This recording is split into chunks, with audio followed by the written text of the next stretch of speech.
இன்றே டவுன்லோட் செய்து உங்கள் ஃபேவரட் ஷோக்களை என்ஜாய் பண்ணுங்க. கல்யாண புடவைங்கிறது காலாகாலத்துக்கும் நீங்க வச்சு பாதுகாக்கிற புடவை. உங்களுக்கு பிடிச்சதாவும் இருக்கணும், ரொம்ப நாள் உழைக்கிறதாவும் இருக்கணும். அதனால விலைய பத்தி நீங்க கவலையே படாதீங்க. உங்களுக்கு பிடிச்ச புடவையே நீங்க எடுத்துக்கோங்க, சரியா? ஆமாமா, ரொம்ப முக்கியம் கலரு. அதுலயும் என் மதனி சூடாமணிக்கு பிடிச்ச கலரா எடுங்கட்டி.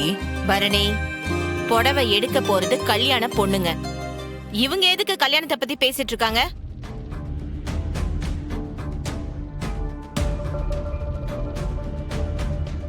ஏன் நீங்க மட்டும்தான் பேசணுமா?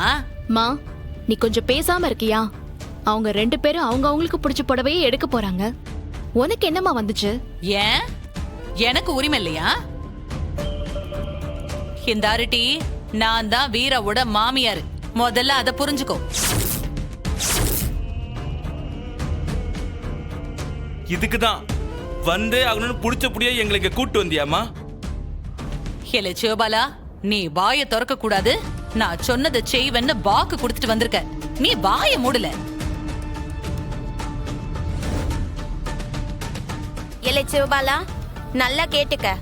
உனக்கு பிடிக்குது பிடிக்கலன்றத பத்தி எல்லாம் எனக்கும் அத்தைக்கும் கவலையே இல்ல. வீரா கழுத்துல நீதான் தாலி கட்டணும்.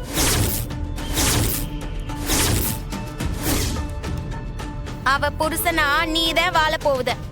பரணி, என்னது இது? முதல்ல அந்த வைகுண்ட சார கூப்பிடுங்க.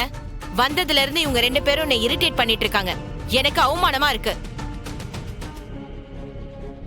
ஏண்டியம்மா வீரா, உன் அத்தைங்கிறதுக்காக என்ன வேணாலும் பேசுவாள் அந்த பொம்பளை. ஏன்பா சண்முகம், இதையெல்லாம் நீ கேட்க மாட்டியா? ஆமா, நான் அவளோட அத்தை. அவங்க அப்பா கூட பிறந்தவ. என்ன வேணாலும் பேசுறதுக்கு எனக்கு உரிமை இருக்கு. அத்தை, வந்தா சும்மா இருக்க மாட்டியா நீ? எதுக்கு தேவையில்லாம இங்க வந்து வம்பு இழுத்துட்டு இருக்க? என்னல என்ன செய்வ? கழுத்தை சீவிடுவியா? சண்முகம், ப்ளீஸ், நீ கொஞ்சம் உணர்ச்சி வசப்படாம இரு. நான் பேசிக்கிறேன். மா, நீ மட்டும் இப்படி பேசிட்டே இருந்தனா எல்லாரும் கிளம்பி போயிடுவோம், பாத்துக்கோ. சிவபாலா, முதல்ல இவங்களை கூட்டிட்டு கிளம்பு. அத்தை, இப்போதைக்கு நம்ம ஒன்னும் பேசாம இருப்போம். அவங்க புடவை எடுக்கட்டும், நம்ம வேலையை நம்ம அப்புறம் காட்டுவோம். சரிடி.